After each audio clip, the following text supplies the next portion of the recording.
오늘 발표는 여기 이론적인 부분입니다. 지역산업 발전 체계에 관해서 말씀을 드리도록 하겠습니다. 먼저 접근 방식입니다. 한국의 시도군, 우리 시선학에서 말하는 시에 해당하죠. 이 시도군의 지역산업 발전 전략을 주체로서의 그 시도군, 지방정부 입장에서 제시하는 것입니다. 이를 위해서 먼저 지역산업 발전과 관련된 주요 이론적 토대를 살펴봤습니다. 폴 크루그만의 지리경제학을 기본 틀로 해서 혁신주도 성장을 강조하는 지역혁신체제론, 그리고 지역혁신체제론의 한 아류인데요. 그 지방정부 역할을 강조하는 스마트 스페셜라이제이션, 이런 그 세 가지 이론을 살펴봤습니다. 이걸 토대로 해가지고 지역산업 발전의 생태계와 어떤 체계를 도출해 봤습니다. 그리고 이걸 토대로 해서 또한 현실에 우리나라의 여러 사례들, 그리고 외국의 사례들을 살펴보고 이로부터 성공이나 실패 요인, 그 다음에 기본적인 원리, 그리고 발전 전략의 유형화, 이런 것들을 해볼 것이고, 지방정부의 관점에서 제도나 정책, 수단들을 제안하도록 하겠습니다. 먼저 지역산업 발전의 체계에 해당되는 이론에 관해서 설명드리겠습니다. 폴 크루그만의 지리경제학 모델입니다. 이게 기본 모형이 되겠는데요. 지리경제학에서는 경제활동의 분포의 기본적인 특징이 집중에 있다고 봅니다. 그래서 결국 집중하는 지역이 경제가 활성화되는 것이고 그것이 경제가 발전한 곳이다, 이렇게 보는 것입니다. 그러한 사례는 사실 무수히 많습니다. 대표적으로 이제 우리 사람들과 경제활동에 모이는 도시가 바로 그런 것에 해당될 것이고요. 또 이제 우리 좀 이따 설명을 드리겠습니다만 미국의 매니팩처링 벨트나 그다음에 한국의 영남 산업 벨트, 그다음에 우리가 흔히 볼 수 있는 산업 단지들이 해당된다고 볼 수가 있습니다. 이것이 전통적으로 산업이 일반적으로 발전하는 방식이라고 볼 수 있고, 또한 이렇게 한번 집중이 형성이 되면 경로 의존성에 따라서 집중이 강화되는 경향을 갖고 있다고 하는 것을 강조합니다. 결국 지역산업 발전의 핵심은 어떻게 집중을 가능케 할 것인가에 달려있다고 볼 수 있습니다. 집중을 야기하는 요인에는 세 가지가 있습니다. 이 지리경제학 모형이 갖고 있는 장점 중에 하나는 굉장히 아주 간명한 틀을 가지고 현실을 설명한다는 겁니다. 그래서 수요와 공급, 그 다음에 수요와 공급을 연결하는 수송비의 관점에서 집중을 설명합니다. 그래서 공급에서는 규모의 경제 또는 수학체정이라고 하죠. 이것이 결국은 큰 역할을 한다고 볼 수 있는데, 강력한 규모의 경제가 작동하는 상황에서는 한 입지에 집중해서 전국에 공급하는 것이 유리해집니다. 또한 그 수송비를 최소화하기 위해서는 수요가 많은 곳에 입지하는 것이 유리합니다. 아울러 어떤 한 지역의 수요라고 하는 것은 기본적으로 제조업자가 많이 입지해가지고 그 공급, 즉 소득이 많은 곳에서 크게 말합니다. 따라서 공급과 수요 간에는 일정한 순환성이 존재한다, 이렇게 보고 있습니다. 규모의 경제에 관해서 간략하게 설명을 드리겠습니다. 간단하게 말씀드리면 규모가 커질수록 단가가 하락해서 이득이 된다는 것이죠. 그래서 우리가 흔히 이런 사례들은 도처에서 확인할 수가 있습니다. 대규모 생산 설비가 투입되는 장치 산업은 항상 규모의 경제가 작동할 수밖에 없죠. 반도체나 휴대폰이나 전용업 다 마찬가지입니다. 처음에는 막대한 고정비용이 들지만 생산량이 일정 수준에 이를 때까지는 특별히 고정비용이 더 들 필요가 없으니까 한계비용만, 가변비용만 들고, 따라서 평균 단가는 하락하기 마련입니다. 따라서 이렇게 규모의 경제가 작동하는 것은 생산 증가가 유리하고 이로 인해서 경제활동의 집중이 강화되는 경향이 있습니다. 수송비입니다. 생산활동이 집중된 지역의 수송비가 하락하면 접근성이 개선됩니다. 따라서 생산의 집중을 강화하는 경향이 있고요.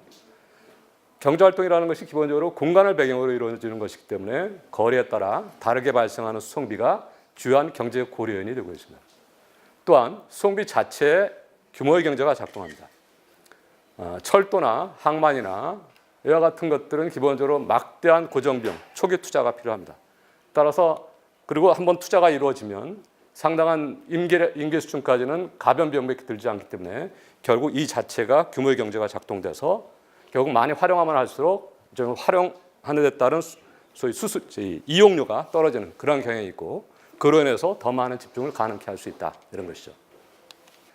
이 집중을 유지하는 조건이 있습니다. 한번 집중이 되면 상당히 이게 오래 유지하는 경향이 있는데 세 가지 파라미터에 의존한다고 볼 수가 있습니다. 하나는 설치 비용, 즉 고정 비용이 클수록 결국 규모의 경제가 작동할 수밖에 없기 때문에 이것이 클수록 집중이 유지되고, 또한 수용 비용이 작을수록 그렇습니다. 또한 천연 자원에 의존하지 않는 생산으로서 제조업의 인구, 결국 이것이 많으면은 결국 쪽에 소득이 많고 그러니까 공급이 많게 되는 거죠. 이것이 높을수록 결국은 집중이 유지되는 경향이 있다.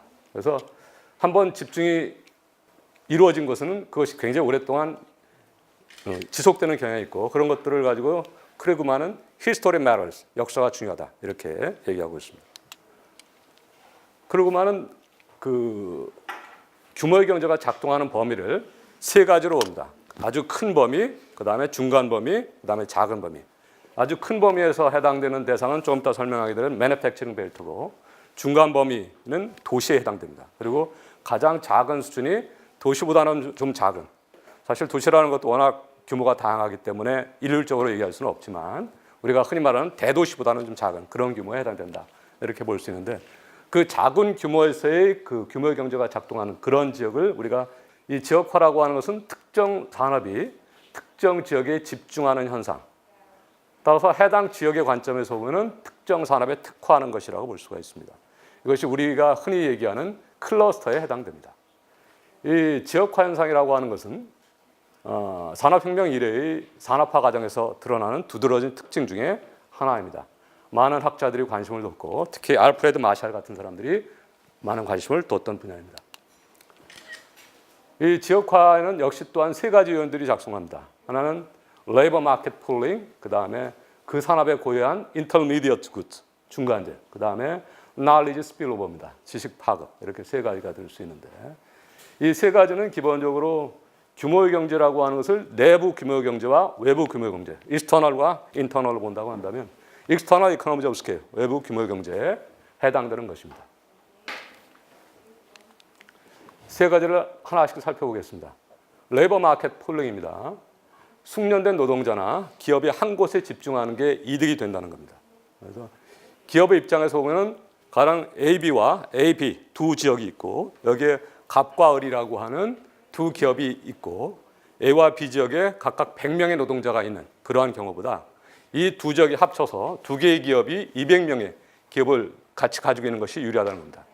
기업의 입장에서 보면은 따로따로 있을 경우에는 만약 호황이 돼서 더 많은 노동자가 필요할 경우에 그 노동자를 조달할 수가 없습니다. 그래서 효율의 이득을 얻을 수가 없는 반면에, 같이 있으면 다른 기업은 뭐 자기는 호황인데 다른 기업은 가령 불황이다 이럴 경우에는 불황에서 거의 빠져나온 그러한 그 노동 실업자들을 고용할 수 있기 때문에 호황의 이득을 누릴 수가 있습니다. 마찬가지로 노동자들도 실업의 위험으로부터 벗어날 가능성이 더 크기 때문에 집중하는 것이 유리하다 이렇게 볼 수가 있습니다. 그리고만 사실 이것 말고도 아주 굉장히 중요한 여러 가지 것들을 얘기하고 있습니다만, 대표적으로 이거 한 가지를 들 수가 있을 것 같습니다. 그다음에 산업 고유의 중간재입니다. 이게 전문화된 투입물, 어떤 산업마다 전문화된 투입물이나 서비스 같은 이런 것들이 있습니다. 제가 하나의 사례를 들어서 설명하겠습니다. 제가 예전에 인천 테크노파크 원장을 했었는데요. 당시에 인천에 모터 관련 기업들이 굉장히 많았습니다. 모터 산업의 집중도가 굉장히 컸다. 근데 모터 산업이라는 것은 굉장히 중요한 특성을 가지고 있습니다. 시험과 인증 이런 것들이 아주 필수적입니다. 그런데 모터라고 하는 것이 굉장히 조형도 다양해서 그 각각에 대한 시험 인증을 하는 것이 굉장히 사실은 번거롭고 사실은 어려운 일입니다. 그러다 보니까 인천에 마땅한 그런 시험 인증 기기가 없었기 때문에 이 기업들이 뭐 경기도도 가고 충청도도 가고 멀리는 경상도까지 가는 그러한 일이 있었습니다. 제가 그래서 이것들을 좀 집적해 주기 위해서, 즉 인터미디어트 굿즈를 공급해 주기 위해서 제가 한번 알아보라고 했습니다. 이런 것들을 좀 어디 가지고 있는 데가 어디 있는지. 당시 인천시 워낙 재정 사정이 안 좋아가지고 살 돈은 없었고요. 그래서 알아보니까 경기도에 약 100억 원어치의 그 소위 말해서 시험 인증 기구들이 있었고, 그것이 이제 거의 그러니까 감가상각이 거의 끝나가지고 창고에 쌓여 있다는 얘기를 듣게 됐습니다. 그래서 그것을 가져오라 그래서 그걸 갖다가 또 인천에 1,000억 이상의 좀 모터 관련 기업들이 꽤 큰 것들이 있었습니다. 그래서 그 회장들한테 제가 말씀을 드려서 거기에 있는 시험 인증 기구들 몇 개 중요한 것들 좀 갖다가 같이 씁시다. 다른 것들은 다 같이 공유해서 쓸 수 있도록 제가 해드리겠습니다.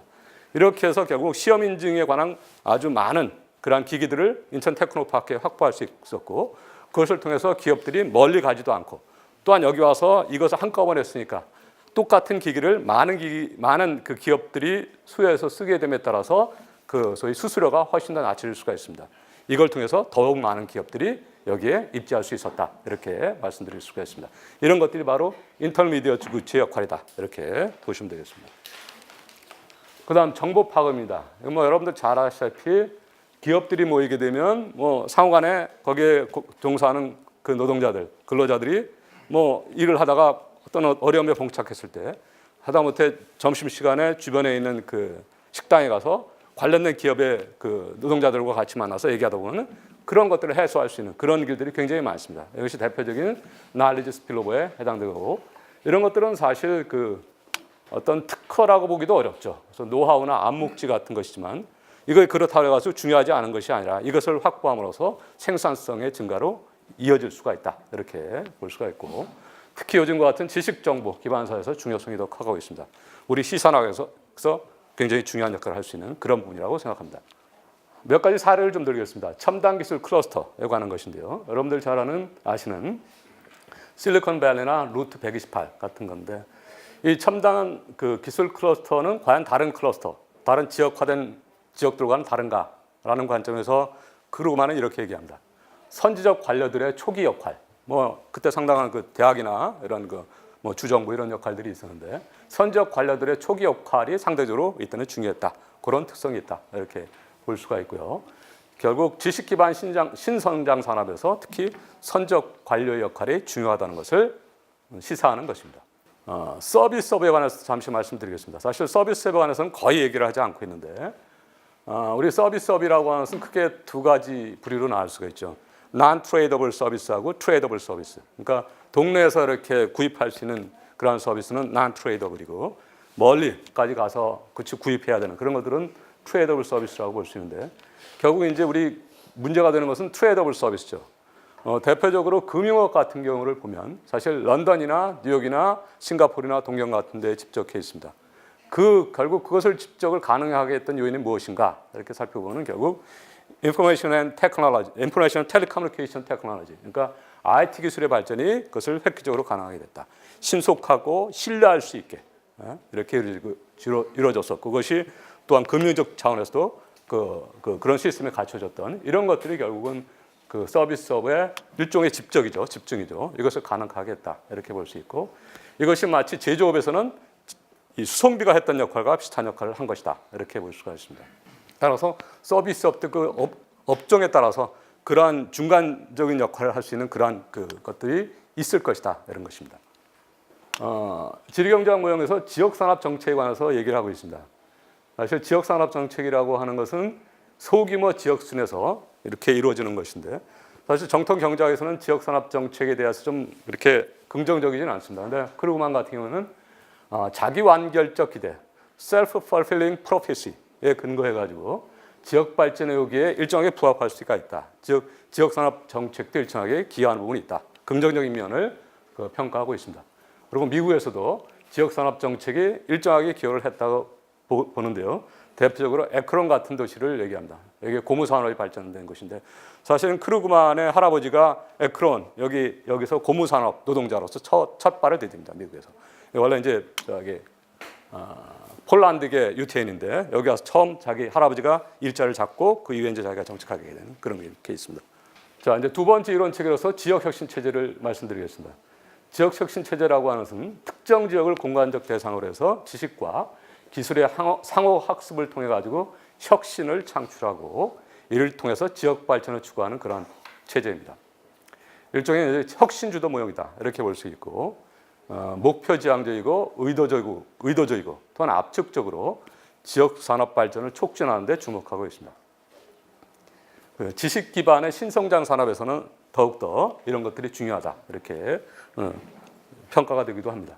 여기서 혁신이라고 하는 것은 이제 슈페터적인 것인데요. 기본적으로 제품의 혁신, 생산 공정의 혁신, 이런 기술적 혁신뿐만 아니라 조직과 행태, 그 다음에 조직 구성원들의 상호작용까지 포괄하는 제도적 변화를 의미하는 겁니다. 여기서 지역이라고 하는 것은 문화적으로는 기본적 관심을 공유하고 경제적으로는 어떤 단일한 산업 경제로서의 특성을 가지고 있고 그다음에 거버넌스 체제에서는 어떤 행정적 동질성을 가지고 있는 그런 부분을 보통 얘기를 합니다. 사실 정해진 규모는 특별히 없습니다. 그렇지만 일정한 문화적, 정치적 이런 측면에서 아이덴티티가 존재하는 그런 것을 우리가 지역이라고 볼 수가 있다. 이런 것이죠. 이 지역혁신 체제는 이 지식 기반 사회에 기초한 것인 만큼 제도화된 학습을 굉장히 중시합니다. 그래서 이런 4단계에 거쳐서 learning by doing, learning by using, learning by interaction, and learning by learning 이런 과정을 통해 가지고 지식의 제도화라는 학습을 해야 된다 이렇게 강조하고 있고요. 이런 지역혁신 체제의 여러 형태들이 있습니다. 근데 이것을 이제 거버넌스 체제하고 비즈니스 구조 이런 측면에서 유형화하고 있습니다. 일부 학자들이. 그래서 이걸 보면 거버넌스 체제에서 이렇게 그러니까 쉽게 말하면 기술 이전과 같은 것을 어떻게 컨트롤하냐 하는 측면에서 풀뿌리, 그다음 네트워크, 계획경제 이런 시스템으로 나누고요. 그다음 비즈니스 혁신 차원에서는 로컬리스트, 구역주의, 상호적, 세계적 이렇게 나눈다. 그래서 이런 것들을 가지고 이렇게 이용할 수 있다. 이렇게 보고 있습니다. 사실 한국적인 지금 현재 유형들은 형태들은 어떻게 판단할 것인가는 사실 고민스럽습니다. 지금 저희가 몇 군데 지금 이미 실사를 다녀오고 있고 그런데 사실 여기서 조금 이제 한국과는 좀 먼 부분들이 있어서 그것은 좀 나중에 좀 고민을 해서 유형화를 다시 할 그런 생각도 있습니다. 이 지역혁신 체제는 기본적으로 공급 측면에 주안점을 둔 것인데요. 공급 기반을 갖춘다 하는 것에 이제 포커싱을 두고 있습니다. 그래서 그러한 기반에는 기본적으로 과학과 지식 기반, 그 다음에 인적 기반, 그 다음에 제도적 기반, 정책 기반 이런 것들을 강조하고 있습니다. 지역혁신 체제의 이런 4가지 또는 3가지 기반들을 우리 아까 살펴봤던 지리경제학에서의 이코노미 오브 스케일, 규모의 경제 요인들과 비교해보면 사실 유사한 면이 많습니다. 그래서 인적 기반 같은 경우는 결국 노동시장 풀림과 굉장히 밀접한 관련을 가지고 있고 과학과 지식 기반은 지식 파급, 그 다음에 제도적, 정책적 기반은 산업고의 중간지하고 밀접한 관련을 가지고 있습니다. 그 밖에 이제 벤처 혁신 생태계 같은 것도 굉장히 중요한데 이런 것도 넓은 의미에서의 제도적 기반, 내지는 정책적 기반으로 볼 수가 있다. 이렇게 볼 수가 있습니다. 따라서 이런 지역혁신 체제도 지리경제의 관점에서 어느 정도 해석이 가능하지 않겠는가 이렇게 봅니다. 이 지역혁신 체제는 기본적으로 3대 주체가 있다고 봅니다. 지역 행정을 담당하는 시가 있겠고요. 기업들로 구성된 산, 그 다음에 대학과 연구소 등으로 구성된 학 이렇게 볼 수가 있는데 물론 이들의 협력이 필수적입니다. 이런 지역산업 발전의 여러 사례들을 볼 때 전통적으로 산업의 발전이라고 하는 것은 산과 학이 주도하고 시가 지원하는 유형이 많습니다.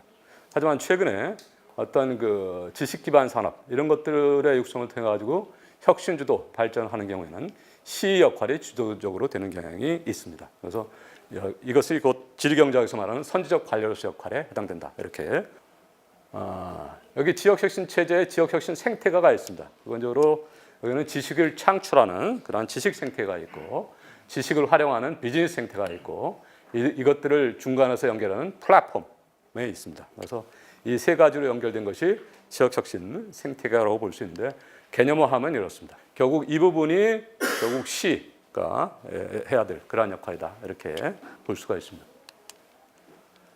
특히 이제 이 지역혁신 체제에서는 창업 기업을 키우는 일이 굉장히 중요합니다. 그래서 이 창업혁신 생태계의 조성 이런 것이 굉장히 중요한 역할을 하게 되는데 선진국 같은 경우에는 행정부 내지는 기업과 대학이 주도가 돼서 아주 효과적인 창업혁신 생태계를 만들고 있습니다. 이 창업혁신 생태계의 요소는 사실 지역의 위상이나 여건이나 필요에 따라서 좀 다르긴 합니다만 기본적으로 투자 네트워크라든지 인큐베이터라든지 엑셀러레이터 같은 여러 가지 한 8가지 요소들을 공통으로 가지고 있습니다. 그래서 이것이 뉴욕의 창업혁신 생태계, 워털로 이런 케이스들이 있고요. 자, 이제 3번째 이론으로서 스마트 스페셜라이제이션입니다. 이건 이제 기업가적 발견 과정을 통해 가지고 혁신 주도적 성장을 견인하는 지역 정책의 틀입니다. 지역의 자산과 역량, 강점에 기반해서 미래 발전을 위한 어떤 유망한 분야를 선정하고 우선순위를 정해 가지고 자원을 배분하는 그런 과정이다. 이를 주도적으로 시행하는 경제 주체가 바로 이제 소위 시산학에 해당된다. 이렇게 볼 수가 있습니다. 이 배경이 뭐냐면 EU에서 Knowledge for Growth 해가지고 2009년에 그 중앙정부 또는 지방정부의 대안적 투자 전략으로서 제안이 된 바 있습니다. 결국 뭘 하려고 그러냐면 우리가 지금 강조하고는 규모의 경제를 창출하고 파급 효과를 낳을 수 있는 그러한 창출 메커니즘을 만들기 위해서 이런 것이 제안됐던 것입니다. 사실 유럽이 굉장히 높은 기초 기술 수준에도 불구하고 경제적 성과는 좀 낮았다 하는데 그 기반을 두고 있기도 합니다. 그래서 이 스마트 스페셜라이제이션은 초기에는 어떤 혁신 정책의 일환으로서 시작을 해서 최근에는 지역 정책으로 그 범위를 넓혀가고 있습니다. 여기 농거들이 있고요.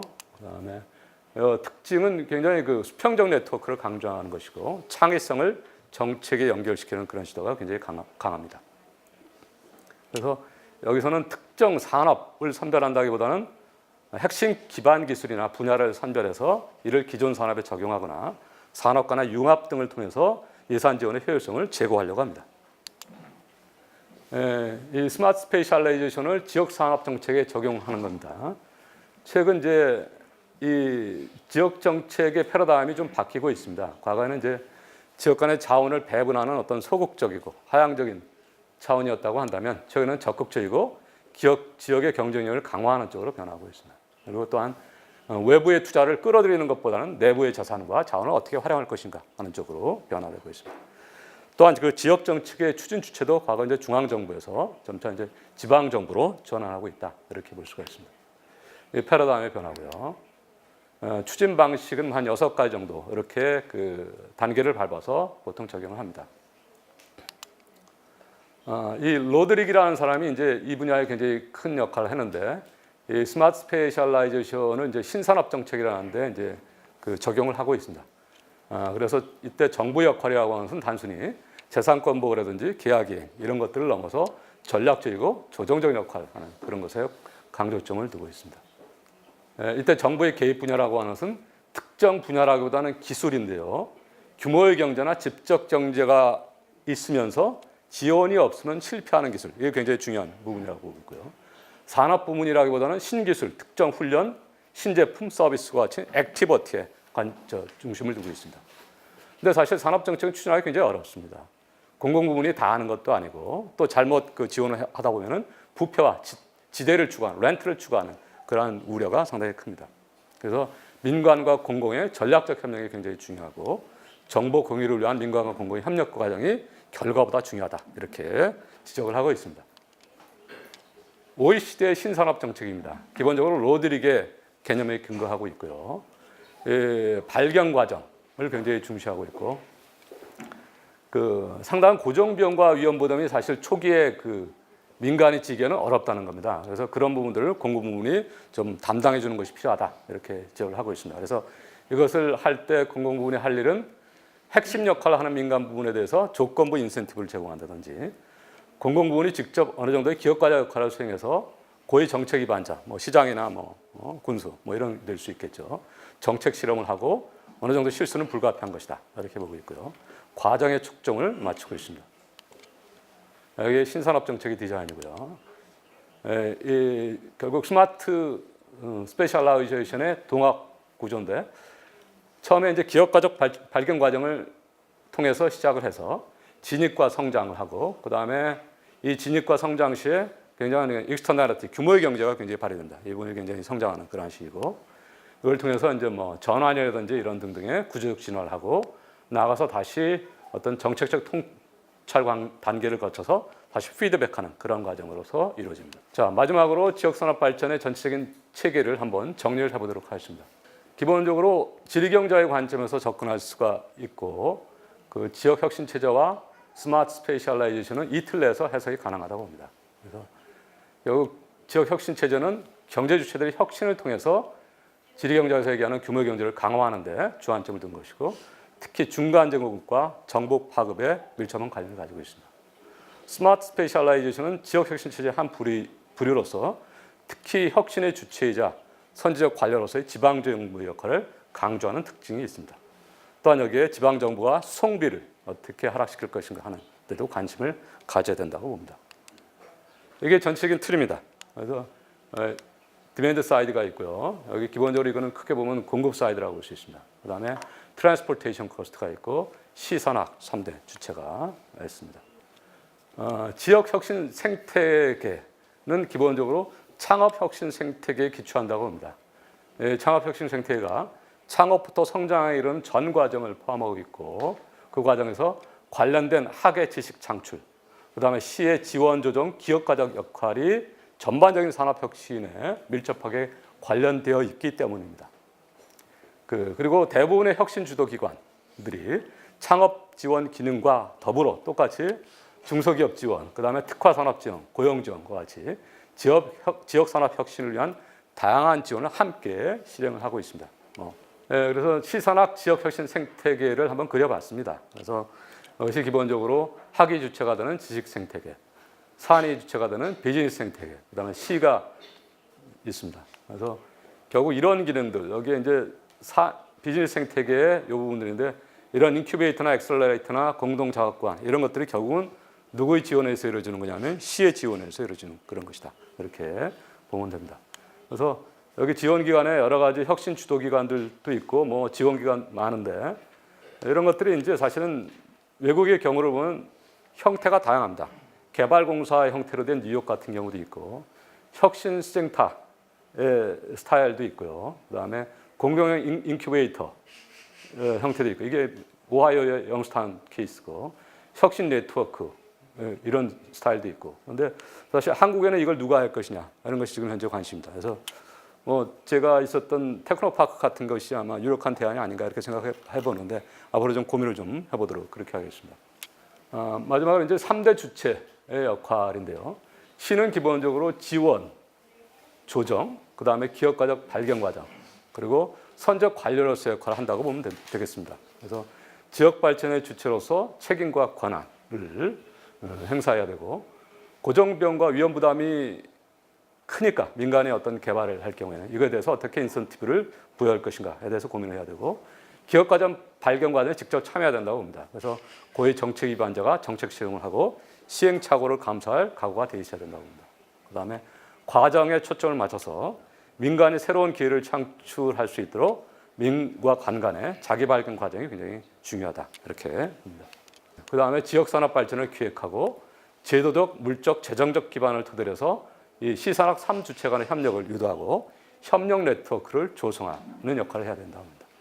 그다음에 산업고의 중간재 이게 물적으로는 가장 중요한데 뭐 시험기기라든지 목업 같은 모형화기기라든지 검사기기 또는 인증기기 이런 것들을 공급하기 위한 어떤 지원기관 그다음에 그 기관을 설립하고 운영하고 기타 등등의 법률 회계 컨설팅 마케팅과 같은 이런 유무형 인프라를 제공하는 역할을 해야 된다고 봅니다. 사실 우리나라에 지금 이거 마케팅은 다른 나라는 별로 없는데 한국에 지금 현재 지역의 중소기업 같은 경우는 마케팅이 굉장히 많이 필요하다고 느끼고 있습니다. 그다음에 벤처 창업 생태계를 조성해서 운영해야 되고 또한 수송망을 구축해서 어떻게 지역의 그 수송비를 낮출 것인가 하는 노력도 기울여야 된다고 봅니다. 그다음에 끝으로 지역 산업을 홍보하고 촉진하는 그런 역할도 해야 된다고 봅니다. 산의 역할입니다. 사실 지역 산업 발전의 실질적 주체입니다. 전통 산업의 기업뿐만 아니라 어떤 벤처 기업도 포함하는 것이고 지역의 수요뿐만 아니라 세계 전체의 수요를 감안한 경제 활동의 주체가 되어야 된다고 봅니다. 그다음에 학은 지역 산업 발전의 아이디어, 연구 개발과 같은 지식과 무형의 인프라를 제공하는 역할을 하게 되는데요. 시와 마찬가지로 일종의 선지적 관료로서의 역할도 필요합니다. 그래서 아까 말씀드렸던 실리콘밸리나 루트 128 같은 경우도 있고 사실 한국의 경우는 원주가 대표적인 케이스입니다. 원주가 사실 대학이 주도가 돼서 저걸 했던 케이스가 있어서 역시 그런 요구가 다른 지역에도 해당된다 이렇게 볼 수가 있고 지식 기반 사회에서 이 학의 역할은 더욱더 중요할 것이다 이렇게 봅니다.